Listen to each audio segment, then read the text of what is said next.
All right. Okay, let's give love to your cast of Black Panther. All right. Y'all ready to talk? Yeah. Okay. So, I'm still trying to get my life together after last night. I don't know about you guys. I went to bed in the land of Wakanda. I woke up still in the land of Wakanda. I could not get this movie off my mind when I saw it. And I know you guys were so excited. Lupita, when they were introducing you all last night before the screening started, you did like this little dance, like of excitement. I felt like she can barely contain herself. She's so excited. What was going through your mind and how are you feeling when you knew the lights were about to go down and we were about to experience Black Panther? I mean, I'd been waiting a long time for this. And I was just so excited because this was a movie that we all felt a lot of ownership of and that we thoroughly enjoyed making. And you know, when you make a movie like this, of this scale, so much happens between the time you perform it and the time you see it, you know, all the computer graphics stuff. Wakanda was built in a room with Ryan and the incredible design team, you know. And so to see it alive, to see it almost like three-dimensional was what I was looking forward to. And of course, to see it with everyone. It was amazing. It really was. Chadwick, I asked you this last night, and it was something that surprised me. I didn't know. I said to you, when you got the call to play Black Panther in Civil War, did you know what was going to happen? And you said, oh, yeah, I knew. You just didn't know. But I love that. So you always knew this was going to happen. Can you hear me?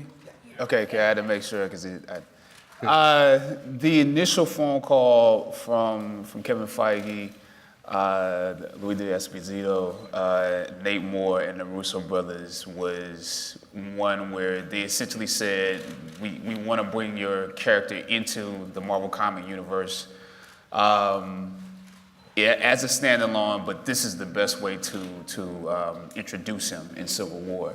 So I was aware of it. And I think when I was shooting Civil War, I was not aware that other people weren't aware that this was going to happen because it was such at the forefront of my mind, you know, when we did the introduction of El Capitan. So I'm sorry that you didn't know it. But at the same time, I love the fact that it's a surprise to people. Yeah. Kevin, why Chadwick for Black Panther? I think you hear people say this all the time when you're in a setting like this, but he was the only choice. Really? We were, it may not have been this fast, but in my memory, we were sitting around a table, we were coming up with a story for Civil War. Nate Moore, our executive producer, suggested bringing in Black Panther because we were looking for sort of a third party who wouldn't necessarily side with Cap or side with Iron Man. And almost instantly, we all said Chadwick. And in my memory, although maybe it was the next day, we got him on a speakerphone right then. And he was in the back of a limo, and where were you? We were in Zurich, in Zurich. And I was coming off of the red carpet for Get On Up, and my agent was like, "You got to get on the phone." And the crazy thing is, I didn't even have international calling on my phone until that morning, and I heard something say, "Hey, get international on your phone, call your mom." It's some important stuff, literally, that happened, and then that night. And it was born. I love, this movie has been trying to be made for so long. I don't believe in coincidences, so even though I know some people would have liked to have seen it gotten made a long time ago, this was the time for this movie to be made with this cast, with this director, right here. I mean, you did something special, Ryan. I know you were really nervous and excited, but once you saw it last night and you heard the response from the audience, what did you think? Oh man, I felt I just felt incredibly blessed, you know, to have the opportunity to make the film this way, to make the film with this studio, you know, working with Kevin and his team, Victoria Alonso, Louis D'Esposito, and Nate Moore, who Chad was just talking about. It's been like it's just an incredible opportunity, man. It's not something I ever imagined what happened. Right. And then to be able to work with some of my mentor and people who I've watched, for my whole life, and some friends that I've made through this process. I mean, it was incredible. When I had like 50 of my family members there, all from the Bay Area, they were like talking at the screen. But that's the good stuff, though, right? I just felt really fortunate, more than anything, I remember feeling fortunate for the opportunity. I told you this last night, but it was 5 years ago, right about now, that I met you when you came to Sundance and you were doing Fruitvale Station. You were talking about Fruitvale Station. No one knew who you were. I remember you, Forrest, Michael B. Jordan, all of you all, and it was like, Forrest, I think I even remember you saying, like, this man is the truth. Like, just wait till you see what he's going to be able to do. Yeah, I mean, I knew it from the moment that I met him. I mean, when he started to express himself, and I could feel like the center of, what he wanted to communicate to the world and how he wanted to touch the world, and really was really powerful thing to see. And I think when he started to talk to me about his ideas, at that time, he was in school, I remember thinking, this person, if he's given the right space, he's gonna, do something that can change, our lives in some way. And I thought that Fruitvale was that thing. That was the thing that he suggested, one of the projects he had, and really believed in it. And I was fortunate enough that he felt comfortable with us, like producing that for him and working with him on it. And it's, for me, I'm just blown away, just watching his growth every time, just seeing how he's able to just manifest so much importance and, in socially relevant moments inside of things that we want to sit and watch. And so it's been quite a powerful experience for me last night to watch that. Yeah, Michael, I see you nodding your head, and I feel like this movie had so much intention. And when I saw that last night, that I think is what sat with me the most. Because I think I had a little bit of faux hype when I first got on the red carpet. I was like, okay, am I ready? But when I saw the movie, I'm like, oh, okay, this is what it means to feel good about who you are and what you look like, and celebrating blackness and oneness and family and culture and all of that. Do you agree, Michael? No, I definitely agree. Last night was the first time I saw the film, and I think I had a little bit of that. I called Ryan, night before, and or the day before, day of, and I was like, man, I'm anxious, I'm nervous, man. I don't know, kind of like what to expect. Man, he says, look, man, just look at it and try to be a fan, just watch it. You know what I'm saying? And try to enjoy the movie. And back in my head, I'm like, yeah, that's never gonna happen. but I'm gonna try. And when I sat down with my family, and this family, and and the audience, and I had that same type of reaction. It was like, man, this is what it feels like. There's nothing that I couldn't describe that feeling before actually sitting down and watching that film. And seeing yourself on screen, not me personally, but people that look like you, in power, and having those, socially relevant, themes, but in a movie that you want to sit down and watch and you can enjoy, that Marvel does so well. So I think it was a really good balance, and everybody won. Everybody did amazing jobs and performances, and it was an incredible film last night. I've never had empathy for a bad boy before, so just so you know, happened last night. This goes to Angela, Letitia, Danai, and Lupita. This film is Black Panther, but I feel like it really could have been called The Badass Women of Wakanda. For real. For real. So thank you, Ryan, for that, because ladies, I was so proud and so excited, and the woman next to me literally turned to me last night and said, why are you smiling so big? And I was like, because look at these women. Look at them. Yeah. I mean, how proud were you all to look on the screen and see yourselves in that last night? What are you two laughing about? We need to separate these. No, because we were like in a dark theater. We could. So just so you know, my nickname growing up was Kool-Aid because they said I had a Kool-Aid grin. I was like, you were smiling big. I was. But we were close last night in that theater too. All right, we're gonna stop messing around. I'm sorry. Go ahead. Okay, let's get back to the ladies. Yes, let's do that. Giving props to the ladies of Wakanda. But how proud of you all were to see yourselves up, being so powerful and so beautiful and so regal on that screen. Yeah. Extraordinarily so, and so pleased that this story, you know, written by Ryan and Joe Robert Cole and Marvel, that it supported that. You know, it in African culture, you know, they feel as if there is no king without a queen, and I think in this story it highlights the queen, you know, the warrior, you know, the general, the young sister, you know. So I was so proud to have my daughter and my son there last night, because in their faces and in their spirit, and they were feeling themselves. Yes. And they stood taller after last night. And there were fully developed female characters too, which, and a lot of times in movies, and sometimes, you know, comics have a kind of weird history sometimes with female characters. These were fully developed women in this movie, which I loved. Yeah, you guys are like just nodding your head, yes. Yeah, okay, I'll talk. When Ryan sat me down and talked to me about his vision and the story and the characters and the women, I was just floored, you know, because you don't actually get to hear that often. You know, you don't actually get sat down and hear that type of a vision. And then it embodied with us being on the continent, women from the continent, but very developed, very complex.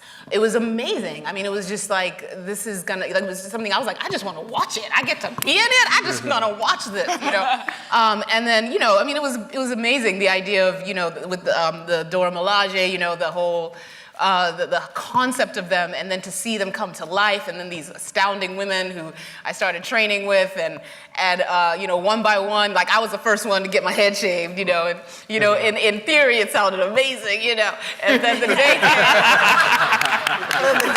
exactly, like we're doing it today, and I was like, wait, today? And I had my pro, and then like, you know, it happened, and then like I walk in, like you know, you go into the restroom to wash your hands, and you look up, and you're like, what the, you know?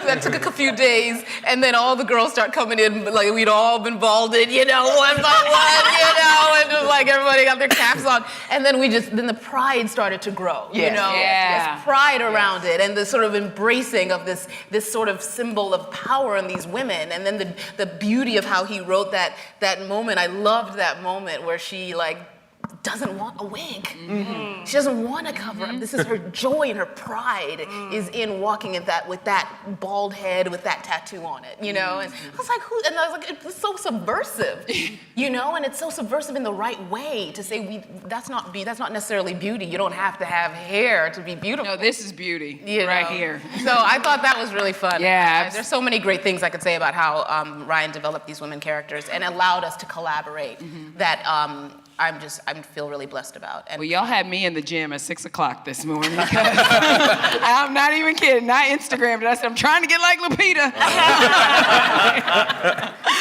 I know we got a lot of questions out in the audience. I know you guys have questions, and I want to get to yours too, because I can sit here and talk to them all day, but I know they want to hear from the fans and from people who haven't seen the film and who have seen the film. So do we have runners with microphones around? Okay, so who's got questions? Everybody's hand, I know, is going to go up. All right, so I'm going to let you with the microphone just go to the first person you can get to, because the lights are kind of blinding, so I can't see all that well out there. Stand up, tell us your name. Hi, my name is Cynthia from Kinda Silly Mommy. Hi, Cynthia. Hi, so I saw the movie last night with my 9-year-old daughter, and she loved it. Yeah. And she was like, these girls are so cool, Mom. I said badass, she said cool. Whatever. She had a question for Letitia. Yes. She wanted to know what your favorite weapon or gadget was, because she thought that was so cool. Man, bless you guys for coming and supporting.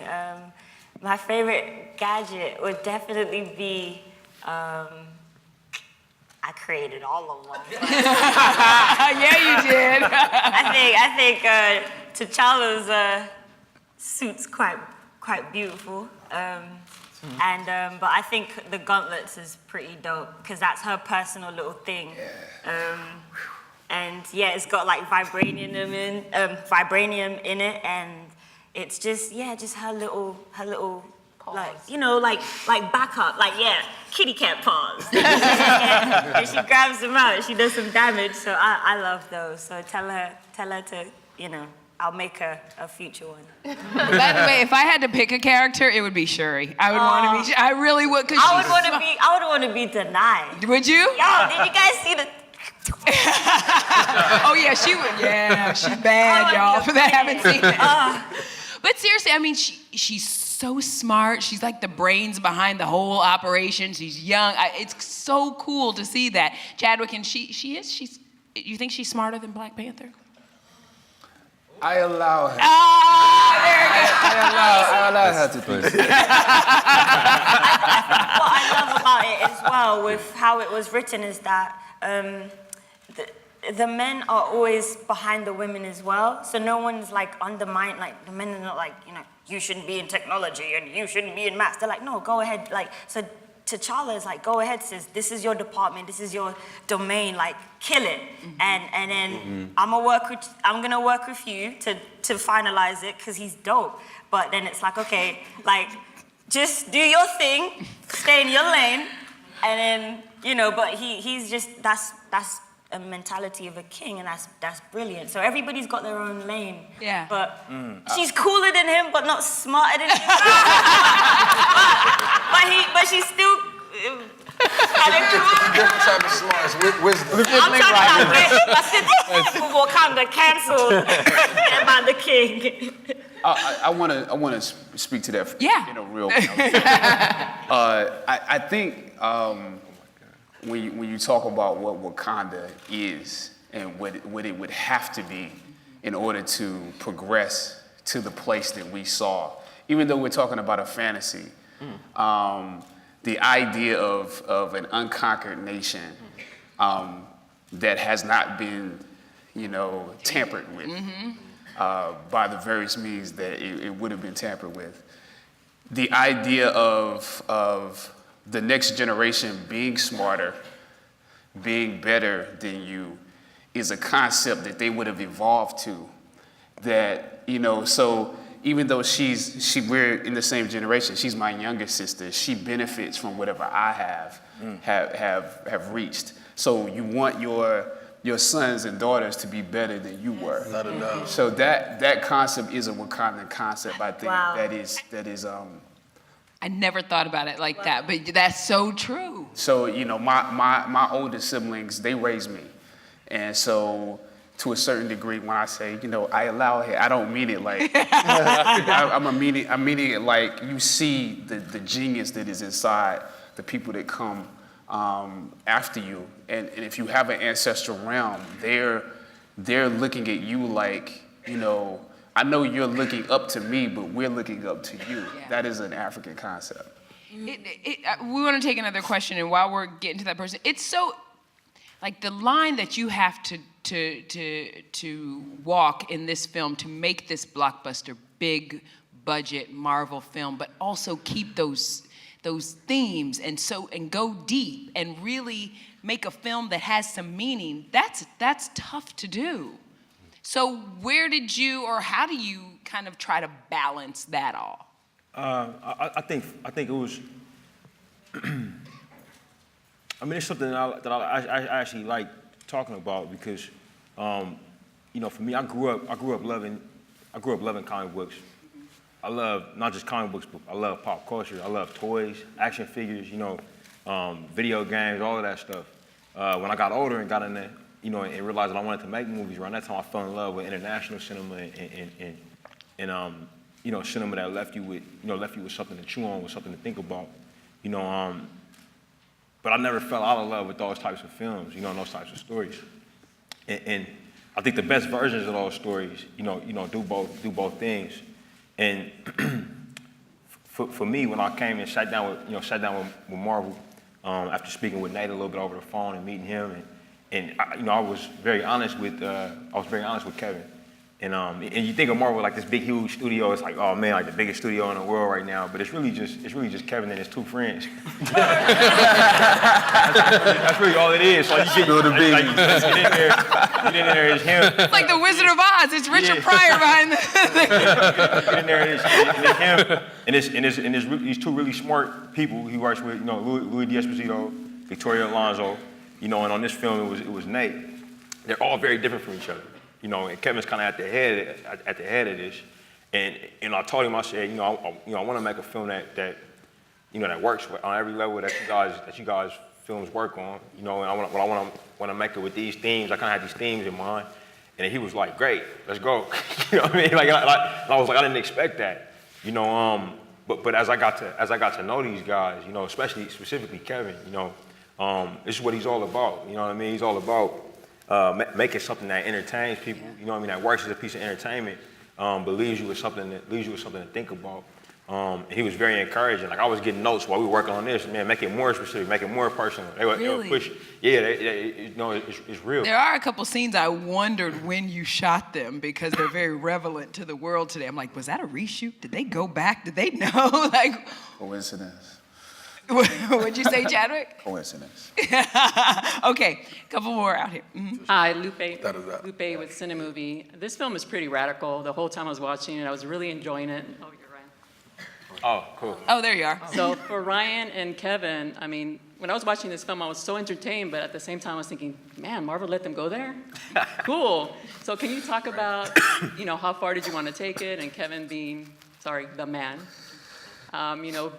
keeping it at a level where it's not too radical, but at the same time, I mean, you're presenting a lot of very relevant social themes like isolationism and a lot of societal issues. Well, I think as happens with the comics, it's happened with the movie. Ryan wrote this for the most part, a year and a half ago, 2 years ago. So things have happened in the world which make the film seem more relevant. There are other things in the films that have been relevant for centuries. But the truth of the matter is, Stan Lee and Jack Kirby and the whole Marvel bullpen created Wakanda and created T'Challa and created the Black Panther and made him a smarter, more accomplished character than any of the other white characters in the mid-1960s. So they have the guts to do that in the mid-1960s. The least we can do is live up to that and allow this story to be told the way it needed to be told, and not shy away from things that the Marvel founders didn't shy away from in the height of the civil rights era. Did Wakanda turn out looking like you guys thought it would look in your mind's eye? It did for me. Anybody? Bueller. It exceeded anyone. It exceeded it, yeah. Yeah, I think so. I mean, I getting a chance to look at some of the concept art pretty earlier on, and the photos and the graphic art or whatnot. It was. Nothing could have prepared us for what we saw. We got a little glimpse of it, but to actually see it, on screen, fully rendered, and the completed, project, it was incredible. It was mind blowing. It was really cool to look at. I think what was really fascinating and almost very emotional for me, being that I'm Zimbabwean and I'm American, but I'm Zimbabwean, and being that that's something that you always kind of want. You see the power and the potential of where you're from, but you see how skewed it's viewed by the world and how misrepresented it is, and how distorted it is or received by the world so often. So to see, this is kind of the answer to it's kind of a salve to those wounds, to see this world brought to life this way, and to see all the potential and power of all the different African culturalisms and aspects of our beings that was celebrated. And it's so different, it subverts things that we've been seeing forever around the continent, that we see when we're there. We see beauty, we see power, we see potential, we see ability, we see resources, but they're never exhibited. And then to put it on the sort of a Marvel epic scale of exhibition, it's like it really salves wounds in a really deep way. All right, questions. Okay. Hi. Hi. Hi, I'm Karama, the Blur Girl. I'm from Sci-Fi Wire. So I have some geeky questions for you, Ryan. What comic books did you pull from? Because this is like the modern runs, it feels like, that you kind of seem to be influenced by? So was it like Christopher Priest's run or Reginald Hudlin's or Ta-Nehisi Coates? Which comics did you kind of pull from to develop these characters? We actually pull from all of them. You know, we pull from like pretty much. You can go through our film. It's something in there probably from every writer that has touched T'Challa's character in the Black Panther comics. You know, from you know, Stan Lee and Jack Kirby's initial runs through, you know, Don McGregor, you know, Christopher Priest, Reginald Hudlin, Jonathan Hickman, you know, and Ta-Nehisi Coates and Brian Stelfree's run was a big part of it as well. You know, so we kind of grab from all of the characters. Got a long history, you know, and it's such rich, you know, such rich stuff to mine, you know. And each kind of writer kind of left their own mark, you know, on it. Like, you know, Klaue been around for a long time, but you know, for instance, Agent Ross was invented by Christopher Priest in that run, and Shuri's character was invented by Reginald Hudlin in his run. You know, so each run, they kind of leave something for us to pull from, but we pull from absolutely all of them. All right, more questions? Yeah. Great. Hello. Hi. My name is Devette. I'm with Black Girl Nerds. I'm going to throw a question to Bilbo and Gollum. I just kind of saw him hiding over there, and I thought crazy. Hide back there. I just wanted to ask. You're in this incredible experience with all of this African talent, African descendants talent, actors behind the cameras, crew. How did that, or will it, you think, affect your worldview and your view as artists from, you know, your culture, basically? Actually, we were just talking about it earlier on. It was very funny because you reminded me of a story of Ryan saying to us before we were about to do our scene. Ryan came up to us and said, you know, I've never actually directed two white actors before.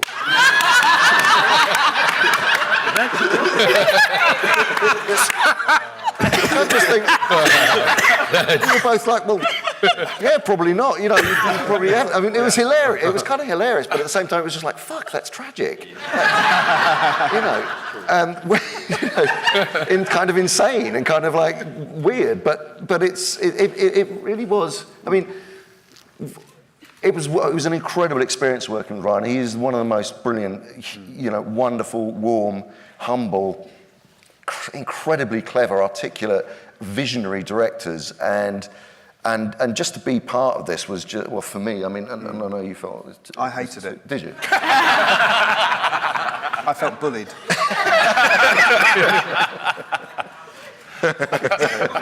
Yeah.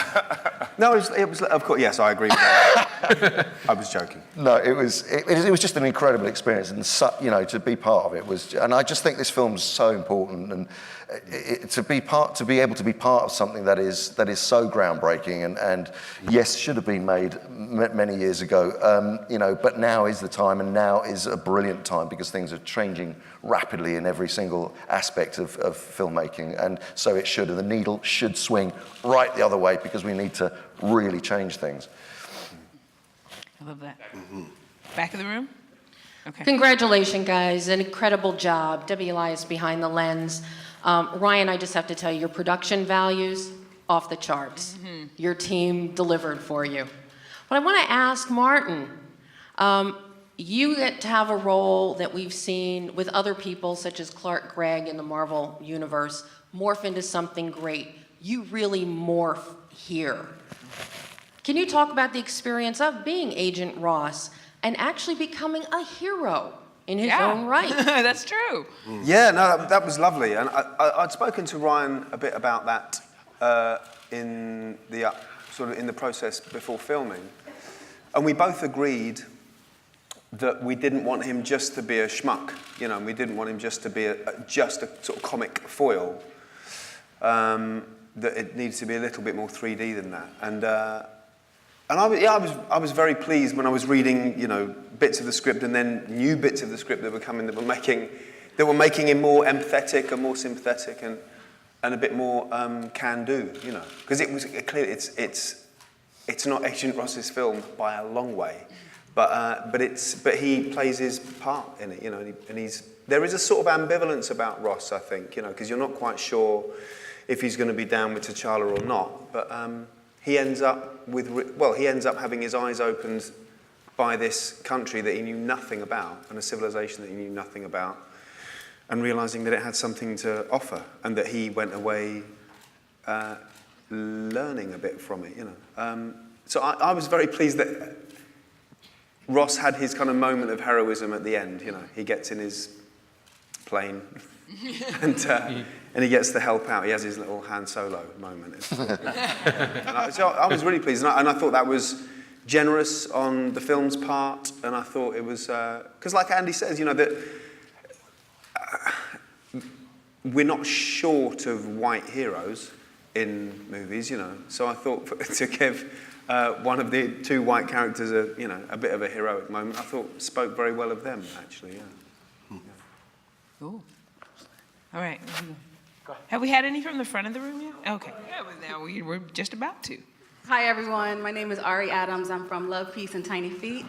Congratulations on a wonderful, wonderful movie. And I can say as a first-generation Liberian American, I felt that pride seeing this movie, because it's definitely not the Africa I grew up seeing on TV.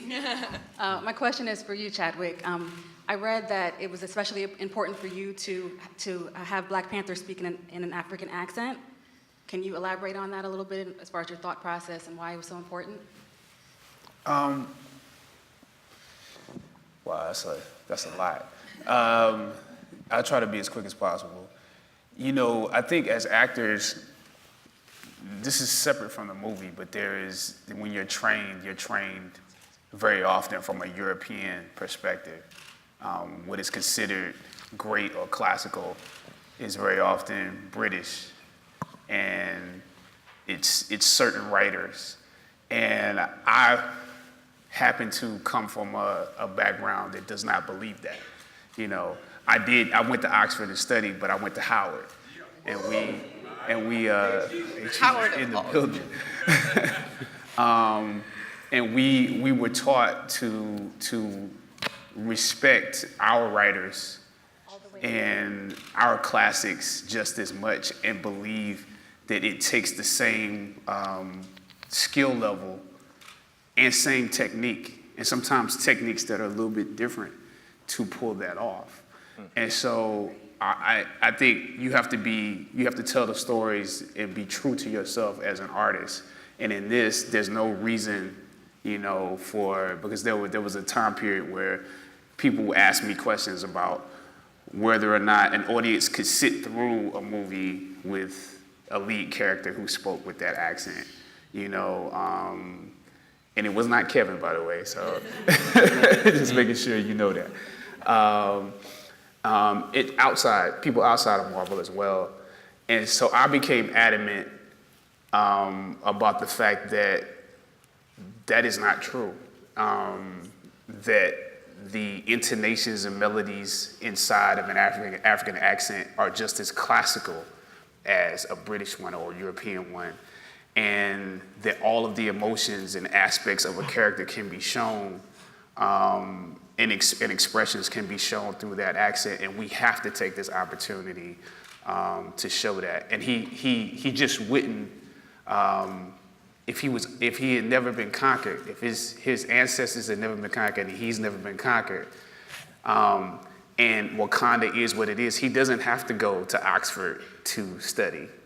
He doesn't have to go to Cambridge or Yale or any place to study. He actually got his education at home, and he would not then assimilate a language that is the colonizer's language in order to speak to his people. So he had to speak with an African accent.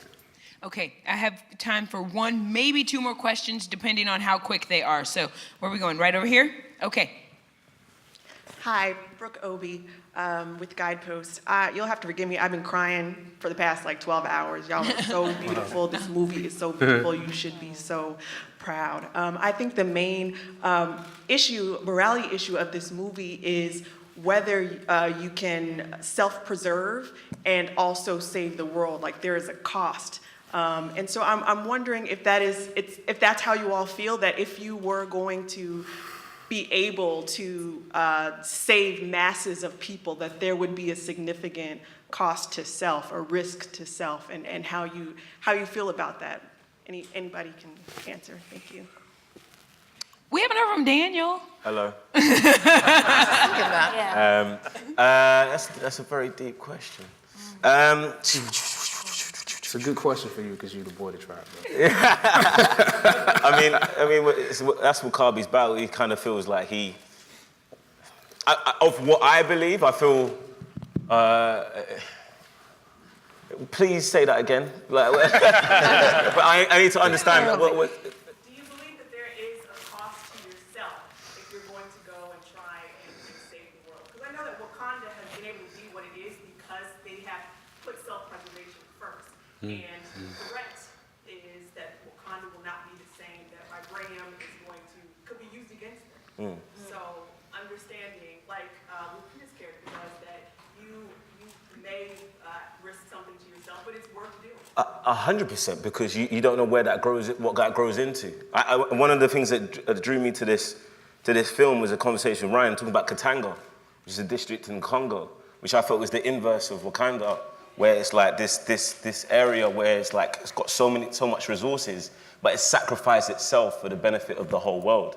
And if you give a little, what does that lead into? You know, and Wakanda's been kind of like, it's us, it's for us, it's for us. And I do feel like, and I feel that we have that as artists, as creative beings. You step into a certain point, and I feel everyone in this room has that, where you're giving yourself onto it, and then there's a sacrifice you make, there's a compromise you make, where you can't move around, you can't do certain things, but if the cause is just enough, and there's good and bad in every situation, and that's what's amazing about this film for me, was that there's no right decision, there's just a take. I feel there's just love.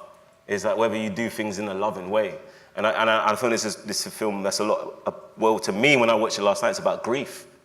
And what you decide in grief, and how you decide to handle grief, especially between T'Challa and Killmonger. How they decided to handle that death that they got through means that they're different people, but they come from the same root. Mm-hmm. You know, the pain is the same root, and that shows the testament of T'Challa's character and why he is what he is, and Killmonger can't overcome that for whatever reason, because he's in an environment where the pain is visceral, because he's in the Western world, and it's constant reminders of worthlessness at times, and so yeah, that's for me. It was like, I don't think there's a right and wrong. I just think is the cause just, and if the cause is just, you just do what you need to do, and then sometimes there's sacrifices, but there's also sacrifices if you don't do it, and that's the debate and the battle that we're putting out there, and everyone makes their own decisions. Absolutely. I love that. And by the way, one of your scenes in the film, for me, stuck with me so much, because I felt like, oh, this is what a measure of a man is, and showing what real strength is without having to wield the sword. I was done in that scene, so thank you for that. Okay. Oh, okay, I was told it was the last question, but do we have time for one more? Anyone? One more? Okay. Hi. Thank you. Last one. Last question, guys. Hi, this is Kathy with Bel Air Mommy, and Long Live the King. The movie was absolutely outstanding. To the women, it was a powerful sight to see such amazing women being badasses and not being apologetic for who they are. And to the women, I'd love to know what would you like little girls to walk away with, because you are a symbol of power. You're a symbol of being who you are, and do not apologize and don't dumb yourself down. So please tell me what you would like, what you would like everyone to walk away with. Well, I would say what I love about the way this film represents women is that each and every one of us is an individual, unique, and we all have our own sense of power and our own agency, and we hold our own space without being pitted against each other. And I think that's a very, very powerful message to send to children, both male and female. This idea, I think oftentimes in movies we fall into that trap where women, there's very few of us, and then we are against each other. There's a competitive spirit and stuff like that. And this film frees us of that. And we see women going about their business and supporting each other, even arguing with each other, you know, having different points of view, but still not being against each other. And I think that's extremely important. And in so doing, the fact that in this film there's so many of us, we really get a sense of the fabric of Wakanda as a nation. And we see women alongside men, and we see how much more effective a society can be if they allow women to explore their full potential. Absolutely. Yeah. One more, just to add to that, speaking for some folks that were involved with the film who aren't here to speak for themselves, this film had involvement from brilliant women all over it, from start to finish. You know, as I said, you know, Kevin runs the studio, but he does it with his right and left hand, and you know, his right hand is Lou D'Esposito, but his left hand is a woman named Victoria Alonso, who's amazing, and she was there from day one.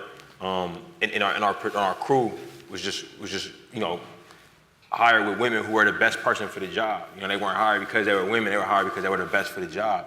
And that was our cinematographer, Rachel Morrison, our costume designer, Ruth Carter, our production designer, Hannah Beaker, and our first assistant director, who was responsible for getting everything going, Lisa Satriano. You know, and in post-production, you know, this film was edited by Michael Shaver and Debbie Berman, who's from South Africa. You know, and finished by Victoria Alonso, but you know, throughout that process, and you know, it was a constant thing where, you know, Victoria would raise her hand sometimes when we were in a script meeting, like, yo, I don't think that should happen. It was like, oh, okay, you know, you zig where you should zag, and working with these amazing women. But I mean, I thought that the set was just, you know, I was incredibly blessed to have these people, and have their perspectives and have their fingerprints all over it. But when you saw those frames, when you saw all of that stuff, you know, that presence that's, you know, what is it, over half of the society, over half of the population, you know what I'm saying? It was there constantly and there in full effect. Well, you see what happens when your set reflects America, what you can do, right? Yep. All right. Thank you, guys. We could sit and talk to you all day, but we're not going to. Guys, give them a big round of applause, because you don't get this opportunity often with the whole cast. Ladies and gentlemen, Black Panther. Thank you guys so much. We appreciate you.